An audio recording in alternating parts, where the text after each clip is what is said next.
विष्णुपादाय कृष्णकृपेष्टाय भूतले श्रीमते जयपताका स्वामिनीति नामिने नमो आचार्यपादाय निताय कृपापदायिने गौरकथा धामोदय नगरगामतारिणे नमो विष्णुपादाय कृष्णपेष्टाय भूतले श्रीमते भक्तिवेदान्त स्वामिनीति नामिने नमस्ते सरस्वती देवे गौरवाणी प्रचारिणे निर्विशेष शून्यवादी पाश्चात्य देशतारिणे हे कृष्ण करुणा सिंधु दीनबंधु जगत्पते गोपेश गोपिका कांत राधा कांत नमस्तुते तप्त कांचन गौरांगी राधे वृंदावनेश्वरी विश्वभानुसुते देवी प्रणमामि हरिप्रिये। श्रीमती राधा रानी के श्रीदामेर अभिशाप। नित्यधाम गोलोके एकबार श्रीमती राधा रानी महाबनेर एक निभृत स्थाने श्रीहरिर सेवा सुविधान करछिलेन।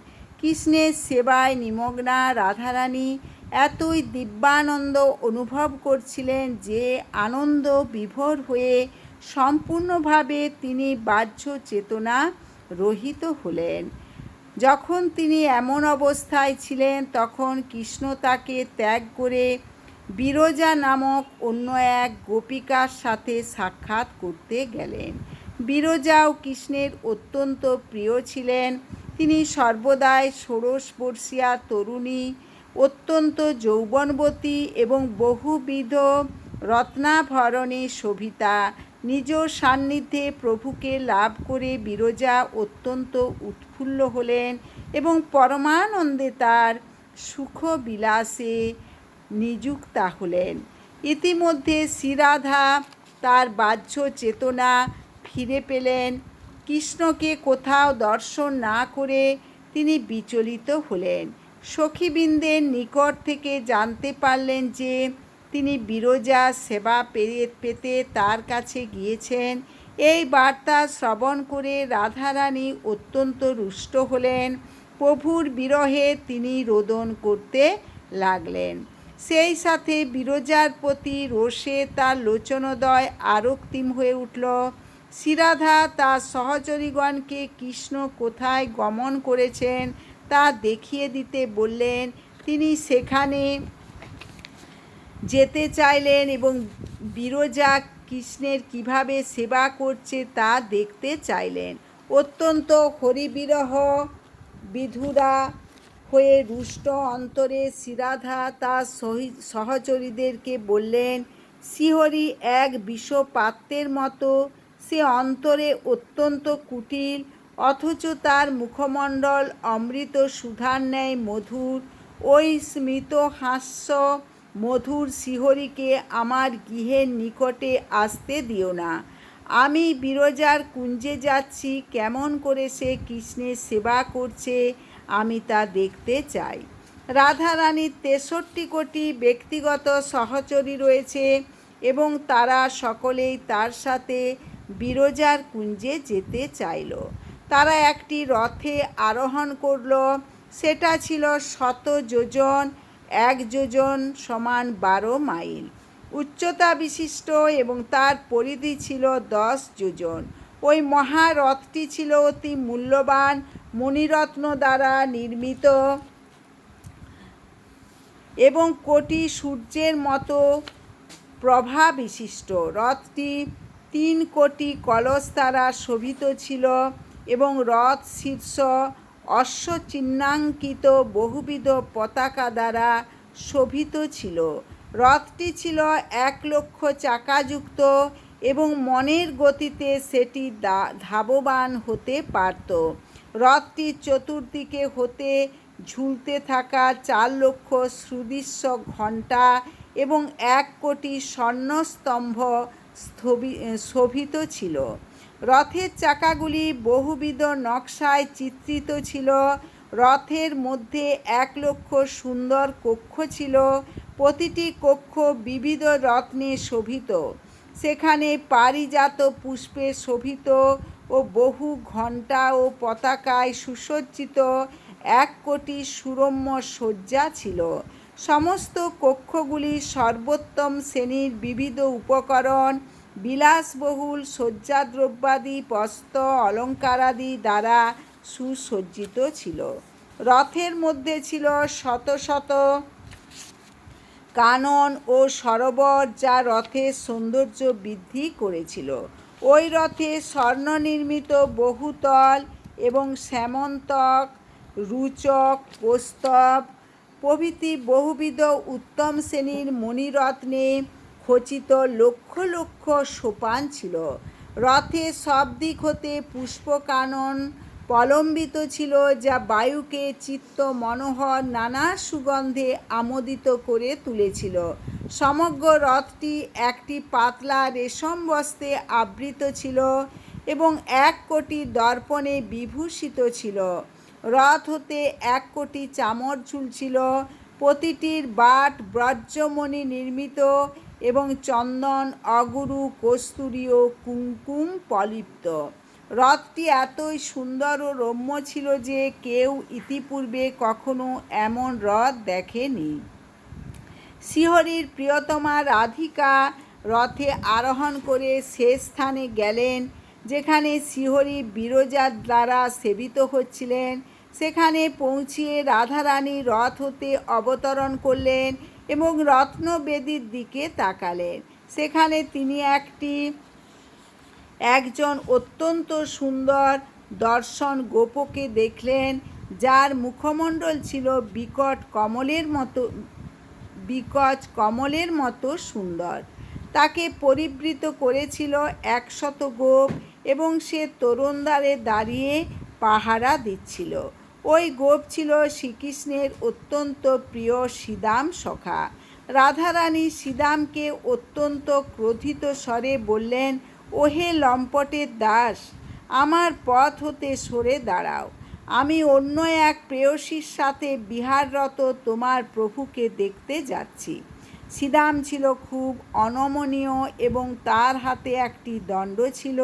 শ্রীদাম যখন রাধারানীর প্রবেশপথ রোধ করে অনড়ভাবে দাঁড়িয়ে রইল, তখন তার সহচরী গোপিকাদের খুব রাগ হলো। তারা তাকে জোরপূর্বক তোরণদ্বার হতে সরিয়ে দিল। অভ্যন্তর হতে কৃষ্ণ প্রবেশদ্বারের শোরগোল সমস্তই শুনতে পাচ্ছিলেন। তিনি বুঝতে পারলেন যে রাধারানী ক্রোধিত চিত্তে শেখ বনে এসেছেন। সেজন্য তিনি তৎক্ষণাৎ সেখান থেকে অন্তর্হিত হলেন। বিরজা যখন দেখলেন যে কৃষ্ণ প্রস্থান করেছেন, তখন যোগ প্রভাবে তিনি তার দেহটি ত্যাগ করে একটি নদীর রূপ ধারণ করলেন।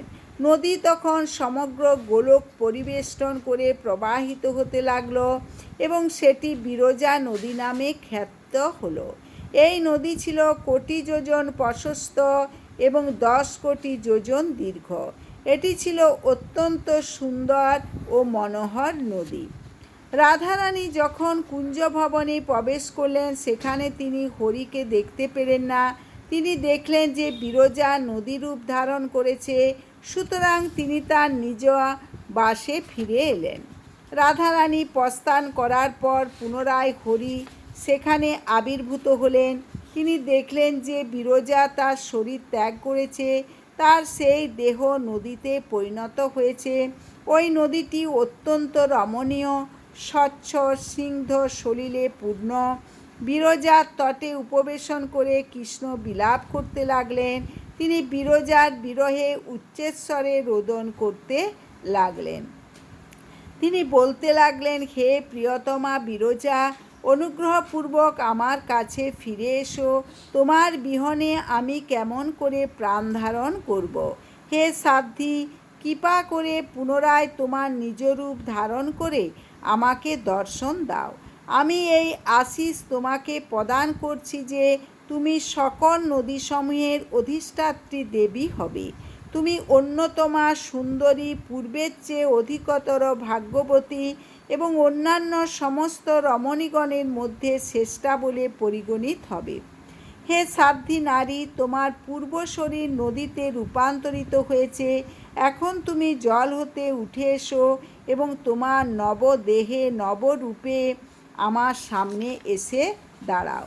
প্রভুর এই কথা শ্রবণ করে বিরজা তার সামনে আবির্ভূত হলেন। তাকে রাধারানীর মতোই সুন্দর দেখাচ্ছিল। তিনি একটি হলুদ বর্ণ শাড়ি পরেছিলেন এবং মৃদু হাসছিলেন। প্রভুর কৃপায় তিনি এখন শ্রেষ্ঠা সুন্দরী রমণীগণের মধ্যে অন্যতমা হলেন এবং সকলের সম্মানভাজন হলেন। বিরজার গাত্রবর্ণ ছিল চম্পক ফুলের মতো স্বর্ণাভ। তার বিম্বাধর ছিল পক্ক বিম্বফলের মতো আরক্তিম। তার দন্তপংক্তি ছিল পক্ক ডালিম দানার মতো শোভনীয়। তার মুখমণ্ডল ছিল শরৎকালের পূর্ণচন্দ্রের মতো বিভাসিত। তার নয়নদ্বয় ছিল পূর্ণ প্রস্ফুটিত নীল পদ্মের মতো এবং তার সুন্দরাঙ্গ ছিল কস্তুরী সংলিপ্ত। তার কপাল দেশের সিঁদুর টিপ তাকে অত্যন্ত রমণীয় করে তুলেছিল এবং তার মসৃণ গণ্ডদ্বয় তার মহামূল্যবান রত্ন নির্মিত কর্ণকুণ্ডলকে প্রতিফলিত করছিল। তার কণ্ঠ বিভূষা ছিল নানা মণিরত্ন বিজড়িত রত্ন হারাবলী। তার নাসিকা ছিল হস্তির কপালস্থিত বিরল মুক্তাবলী দ্বারা শোভিত এবং তার কণ্ঠ বক্ষদেশ মুক্তাহারে শোভিত ছিল। তার হস্তদ্বয় শঙ্খ মূল্যবান মণিরত্ন হতে নির্মিত কঙ্কণাদি দ্বারা বিভূষিত ছিল। তার চরণে নূপুর মৃদু সুমধুর নিক্কণ ধ্বনি উত্থিত করছিল। শ্রীহরি যখন তার প্রিয়া বল্লভী বিরজাকে এই অতীব চিত্তরম্য রূপে দর্শন করলেন, তৎক্ষণাৎ তিনি তার নিকটে গিয়ে তাকে আলিঙ্গনাবদ্ধ করলেন। বিরজা দেবী এইভাবে সমগ্র জগতের নাথ জগদীশের সান্নিধ্যে এসে তার গর্ভে সন্তান ধারণের কৃপাশীষ প্রাপ্ত হলেন। 100 দিব্য বৎসর অতিবাহিত হলে তিনি 7টি সন্তানের জন্মদান করলেন। একবার বৃন্দাবনের এক নিভৃত স্থানে বিরজা প্রভুর সেবায় নিয়োজিত ছিলেন। এই সময়ে তার সর্বকনিষ্ঠ পুত্র তার কাছে এলো। তাকে তার অন্য বড় ভাইয়েরা বিব্রত করছিল এবং সে মায়ের কাছে এসে তার সহায়তা চাইতে এসেছিল। যখন প্রভু বিরজার কনিষ্ঠ পুত্রকে ওইভাবে সন্ত্রস্ত অবস্থায় দর্শন করলেন, তিনি বিরজাকে ত্যাগ করে প্রস্থান করলেন যাতে বিরজা তার সন্তানের যত্ন গ্রহণ করতে পারে। তিনি শ্রীমতী রাধারানীর আবাসে গমন করলেন।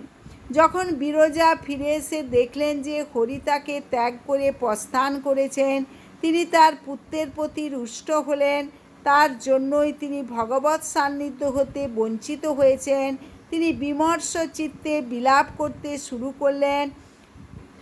রোষান্বিতভাবে তিনি তার সন্তানকে অভিশাপ দিলেন, তুমি মর্তলোকে সমুদ্র হবে, তোমার জল হবে লবণাক্ত, কেউই তোমরা জলপান করতে পারবে না। এরপর তিনি তার অন্য সব পুত্রদের শাপ দিলেন যারা তার কনিষ্ঠ পুত্রকে উৎপীড়ন করছিল। তিনি তাদের বললেন, মূর্খ পুত্রগণ, তোমরা সকলে ভূলোকে যাও। আমি শাপ দিচ্ছি যে সেখানে তোমরা বিচ্ছিন্নভাবে 9টি ভিন্ন ভিন্ন দ্বীপে বাস করবে। এইভাবে তোমরা সেখানে তোমাদের জীবন উপভোগ করো। যখন বিরজার পুত্রেরা তাদের কনিষ্ঠ ভাইয়ের কাছ থেকে মাতার অভিশাপের কথা শুনতে পেল, তারা সকলে তাদের মার কাছে এলো। শাপ সম্পর্কে সুনিশ্চিত হবার পর তারা তাদের মাতাকে প্রণাম করে জম্বুদ্বীপের উদ্দেশ্যে প্রস্থান করল। এই সমস্ত ভাইগুলি পৃথিবীতে এখন মহাসাগর রূপে বিরাজ করছে। লবণ সমুদ্র হচ্ছে বিরজার কনিষ্ঠতম পুত্র, আর প্রত্যেক ভাই তারা কনিষ্ঠ ভাইয়ের চেয়ে আকারে দ্বিগুণ। 7 মহাসাগরের নাম হচ্ছে লবণ সমুদ্র, ইক্ষ সমুদ্র, সুরা সমুদ্র, ঘৃত সমুদ্র, দধি সমুদ্র, দুগ্ধ সমুদ্র এবং সাধুদক সমুদ্র, মিষ্টি জলের মহাসাগর। এই 7 সাগর 7টি দ্বীপকে পরিবেষ্টন করে রয়েছে। প্রত্যেকেই পরস্পর থেকে এবং তাদের মায়ের কাছ থেকে বিচ্ছিন্ন থাকার জন্য বিলাপ করছে। মাতা বিরজা তার পুত্রদের ও শিহরির বিরহে মুহ্যমান হয়ে সংজ্ঞা হারালেন, করুণভাবে ভারে রোদন করতে লাগলেন। যখন কৃষ্ণ তার বিষাদগ্রস্ত অবস্থার কথা জানতে পারলেন, স্মিতহাস্য শোভিত আননে তার কাছে উপনীত হলেন। ভগবান শ্রীহরিকে তার সামনে দর্শন করে বিরজা আনন্দে উৎফুল্ল হলেন, সমস্ত শোক বিষাদ বিস্মৃত হলেন। কৃষ্ণ বিরজার প্রতি কৃপা পরবশ হলেন এবং তাকে কৃপাশিস দান করে বললেন, প্রিয় বিরজা, আমি প্রতিদিন তোমার কুঞ্জ ভবনে আসব। তুমি আমার কাছে রাধার মতোই প্রিয়। আমার আশীর্বাদে তুমি গোলকধামে অবস্থান করেও তুমি তোমার পুত্রদের যত্ন নিতে পারবে। গোলকপতি শ্রীহরি যখন বিরজার সাথে এই রকম বাক্যালাপ করছিলেন, তখন রাধারানীর কিছু সখী নিকটে থেকে সব শুনছিল। তারা কালক্ষেপ না করে রাধারানীর কাছে গিয়ে তাকে সব কিছু বলল। রাধারানী ক্রোধান্বিত হলেন এবং রোদন করতে শুরু করলেন। তিনি ক্রোধ মন্দিরে গিয়ে ভূমিতে শয়ন করলেন, সেখানে তন্দ্রাচ্ছন্ন হলেন। ইতিমধ্যে বিরজাকে সান্ত্বনা দেওয়ার পর কৃষ্ণ রাধারানীর গৃহে এলেন শ্রীদামকে সাথে নিয়ে। যখন শ্রীমতী রাধারানী কৃষ্ণকে দর্শন করলেন, তখন তিনি ক্রোধাবিষ্ট হয়ে তাকে কিছু কঠোর বাক্যে আপ্যায়ন করলেন। তিনি বললেন, এই গোলকে তোমার এমন সব রমণীরা রয়েছে যারা আমার চেয়েও তোমার অধিক প্রিয়। তুমি কৃপা করে তাদের কাছে যাও, আমার কাছে আসার প্রয়োজন কি? তোমার প্রিয় বল্লভা বিরজা তার শরীর ত্যাগ করেছে, আমার ভয়ে সন্ত্রস্তা হয়ে নদীরূপ ধারণ করেছে। তুমি বরং তার কাছে যাও, তুমি বিরজার তটে যাও, সেখানে তোমার নিজের জন্য একটি মন্দির নির্মাণ করো এবং ওই বিরজা নদী তটে বিরাজ করতে থাকো। সে যেহেতু নদীতে পরিণত হয়েছে, তুমি নদে পরিণত হতে পারো। এর ফলে তার সঙ্গলাভ তোমার পক্ষে সহজতর হবে। এটা তোমাদের পারস্পরিক সান্নিধ্যের জন্য অধিকতর সুবিধাজনক। যখন সকল মহান ব্যক্তিগণ একথা অবগত হবেন যে জগতের নাথ জগদীশ্বর এখন একটি নদীর সান্নিধ্য পেতে একটি নদের রূপ পরিগ্রহ করেছেন, তখন তারা সকলেই নিঃসন্দেহে হাস্য করবেন। শ্রীমতী রাধারানী তার সখী সহচরীগণ দ্বারা পরিবৃত ছিলেন। কিছু সখী চামর ধারণ করেছিল, কারো কারো হাতে পান ছিল। কিছু গোপী সুবাসিত বাড়িপাত্র ধারণ করেছিল। কিছু সখী পদ্মপুষ্প, কেউ কেউ সিঁদুর পাত্র ধারণ করেছিল। কিন্তু কিছু সহচরী মূল্যবান মণিরত্ন নির্মিত বিবিধ অলঙ্কার সামগ্রী ধারণ করেছিল। কেউ কেউ কাজল ধারণ করেছিল। কিছু সহচরী সুগন্ধি তেল এবং কিছু কিছু গোপী বেণু বীণাদি বাদ্যযন্ত্র ধারণ করেছিল। কিছু গোপিকার হাতে চিরুনি ছিল। কিছু সহচরী নৃত্য করছিল।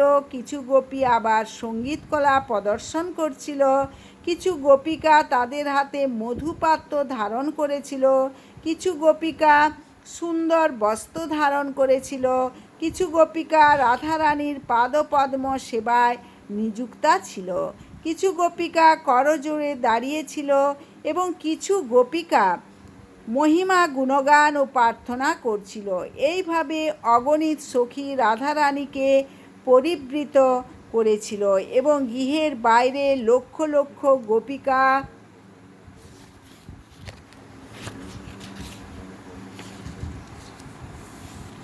গোপিকা উপস্থিত ছিল। তাদের কেউ কেউ হাতে বেত্র ধারণ করেছিল। তারা কৃষ্ণকে রাধারানীর গৃহে প্রবেশ হতে নিরস্ত করলেন। তখন গৃহের অভ্যন্তর হতে শ্রীমতী রাধারানী প্রভুকে কঠোর বাক্যে তিরস্কার ও ভৎসনা করতে শুরু করলেন। তিনি বললেন, হে বিরজাকান্ত, এখান থেকে চলে যাও। তুমি চঞ্চল, তুমি একটি চোর, একটি লম্পট। কেন তুমি আমাকে এত বেদনা দিচ্ছ? তুমি বরং পদ্মাবতী, রত্নমালা, মনোহরা কিংবা বনমালা অথবা যে কোনো রমণীর কাছে যাও, যে রূপে অনন্যা। হে নদী বল্লভ, এখন আমি তোমার স্বরূপ উপলব্ধি করেছি। তোমার পূর্ণ মঙ্গল হোক। তুমি আমার গৃহ হতে নিষ্ক্রান্ত হও। হে লম্পট, তুমি একজন মানুষের মতো আচরণ করেছ, সেজন্য তোমার উচিত হচ্ছে ভুলোকে গিয়ে নররূপ ধারণ করা। এই রকমভাবে কৃষ্ণের প্রতি রোষপূর্ণ বাক্য বলার পর রাধারানী তার সখীদের উদ্দেশ্যে বললেন, হে সুশীলে, পদ্মাবতী, মাধবী, তোমরা অবশ্যই এই ধূর্তকে কুঞ্জগৃহে প্রবেশ হতে নিবৃত্ত করবে। এখানে তার কি কাজ আছে? শ্রীমতী রাধারানীর ক্রোধ উপলব্ধি করে কিছু গোপিকা কৃষ্ণকে পরামর্শ দিল, হে হরি, তুমি দয়া করে এখন কিছুক্ষণের জন্য এই স্থান ত্যাগ করে বাইরে যাও, ততক্ষণ আমরা রাধারানীকে শান্ত করি। অপর কিছু গোপিকা বলল, প্রিয় হরি, দয়া করে তুমি অন্য গৃহে গিয়ে কিছু সময় প্রতীক্ষা করতে থাকো, তুমি ছাড়া আর কে তাকে রক্ষা করতে পারে। অপর কিছু গোপিকা রাধার প্রতি তাদের প্রীতি অনুরাগবশত বলল, যতক্ষণ না রাধারানী শান্ত হচ্ছে ততক্ষণে তুমি বরং বৃন্দাবনের অরণ্যে গিয়ে অপেক্ষা করতে থাকো। কিছু গোপিকা শ্রীহরির প্রতি বক্র মন্তব্য করে বলল, তুমি তার কাছে যাও, গিয়ে তোমার ভক্তি দ্বারা তাকে শান্ত করো। কিছু গোপিকা বলল, কৃষ্ণ, এর চেয়ে ভালো হচ্ছে তুমি অপর কোনো প্রেয়সীর সন্ধান করো এবং তার কাছে যাও, তুমি তো একজন রমণী শিকারী। অপর কিছু গোপিকা বলল, এমন ব্যক্তি কে আছে যে এখন রাধারানীর মুখোমুখি হতে পারে? কেউ কেউ বলল, হে হরি, এখন অপর কোনো স্থানে যাও, রাধারানীর ক্রোধ প্রশমিত হলে তুমি আবার এসো। কিছু গোপিকা বলল, তোমার এখন স্থান ত্যাগ করাই শ্রেয়, তা না হলে তোমাকে এখান থেকে জোরপূর্বক আমরাই বাইরে বের করে দেব। যখন গোপিকারা এইভাবে কথা বলছিল তখন সকল প্রভুর প্রভু পরমেশ্বর শ্রীহরি শান্তভাবে সব শ্রবণ করছিলেন এবং মৃদু মধুর হাসছিলেন। তার মুখমণ্ডল ছিল আনন্দময় এবং প্রশান্ত এবং তিনি ছিলেন সম্পূর্ণ ক্রোধশূন্য। যখন সর্বকারণের পরম কারণ ভগবান শ্রীহরি গোপীদের দ্বারা রাধিকা গৃহে প্রবেশে বাধাপ্রাপ্ত হলেন এবং কিছু সময় প্রতীক্ষা করার জন্য তাদের দ্বারা উপদিষ্ট হলেন, তখন তিনি অত্যন্ত শান্তভাবে পরবর্তী কক্ষে গিয়ে প্রতীক্ষা করতে লাগলেন। কৃষ্ণ সহচর শ্রীদাম এতক্ষণ যা কিছু ঘটছিল সব নীরবে দেখছিল। কৃষ্ণের প্রতি তার প্রেমানুরাগবশত রাধারানী যেভাবে কৃষ্ণের সঙ্গে আচরণ করেছেন তাতে শ্রীধামের ক্রোধ হলো। শ্রীধামের চোখ দুটি রাগে আরক্তিম হয়ে উঠল এবং সে রাধারানীকে বলল, হে শ্রী রাধিকা, তুমি কেন আমার বন্ধুর এমন নিন্দা করছো? এই সব তিক্ত কথা তাকে শোনাচ্ছ? দেবী, তুমি বিবেচনা না করে আমার বন্ধুর অনর্থক নিন্দাবাদ করছো।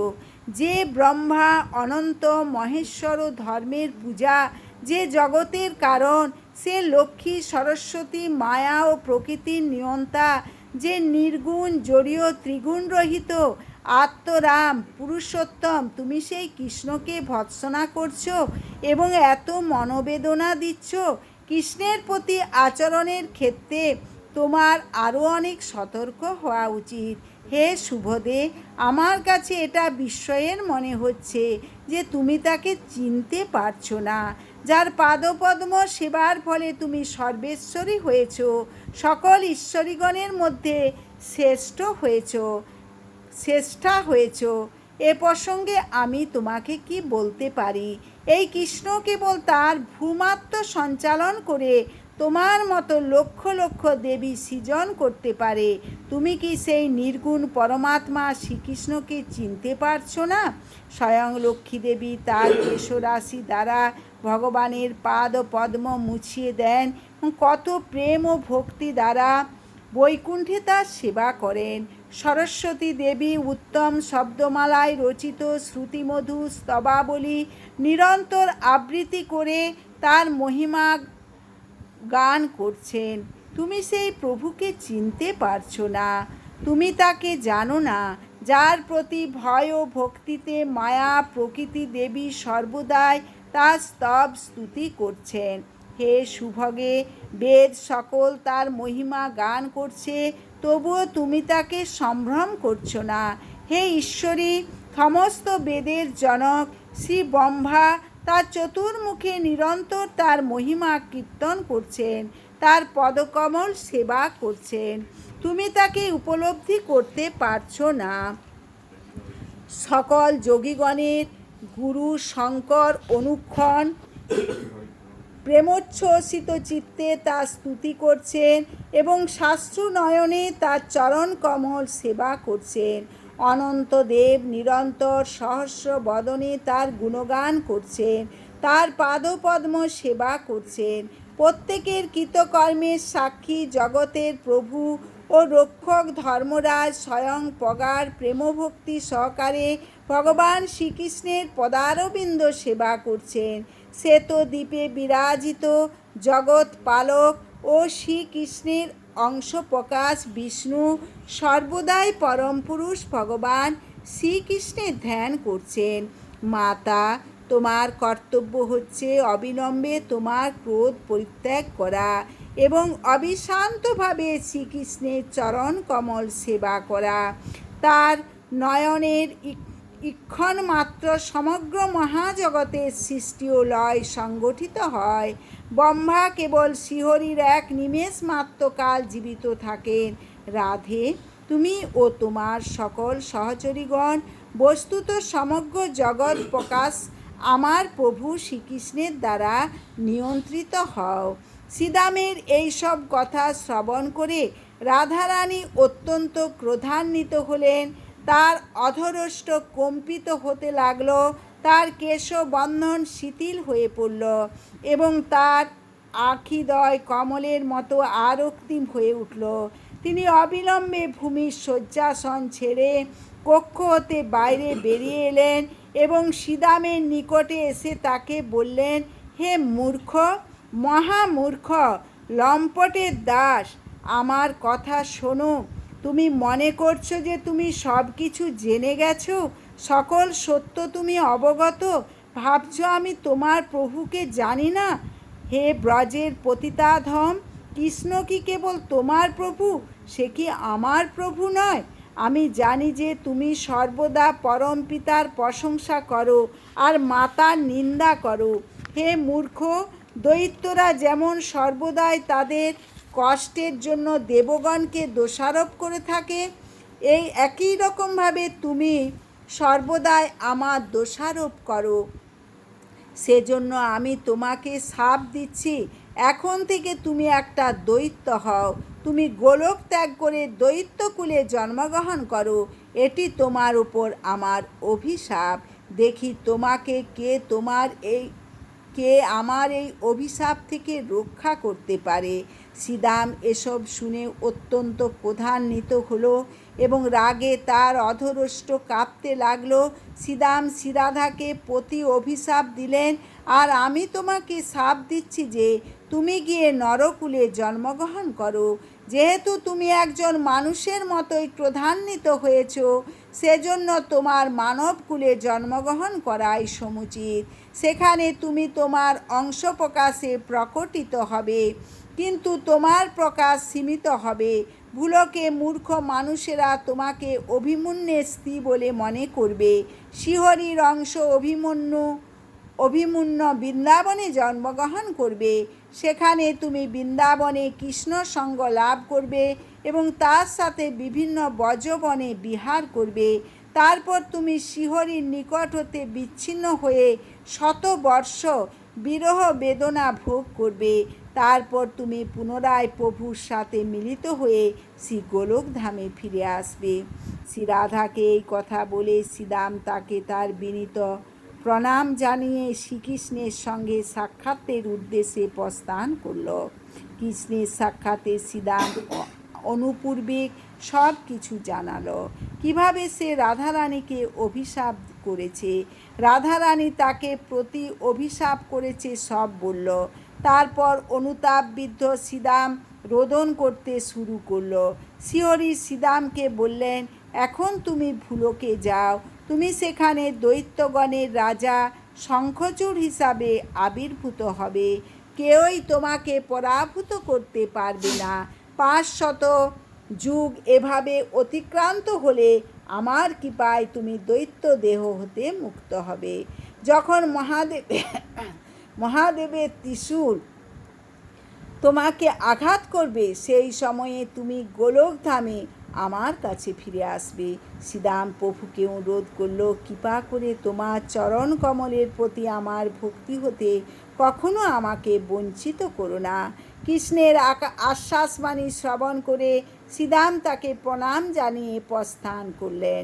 সে সময় অশ্রুপূর্ণ নয়নে শ্রী রাধা শ্রীকৃষ্ণের সঙ্গে সাক্ষাৎ করতে এলেন। তিনি কৃষ্ণকে সব কিছু জানালেন। শ্রী রাধাকে দুঃখ ভারাক্রান্ত দর্শন করে প্রভু তাকে সান্ত্বনা দিতে লাগলেন।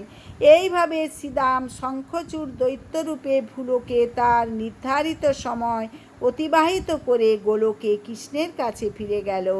আর শ্রীরাধা রাজা বিষভানুর কন্যারূপে শ্রীকৃষ্ণের সাথে পৃথিবীতে অবতীর্ণ হলেন এবং অভিমন্যুর ভার্যা হলেন।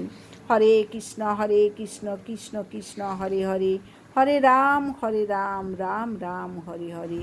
আপনারা চ্যানেলটি সাবস্ক্রাইব করবেন, বেশি বেশি করে শেয়ার করবেন, লাইক করবেন, কমেন্ট করবেন।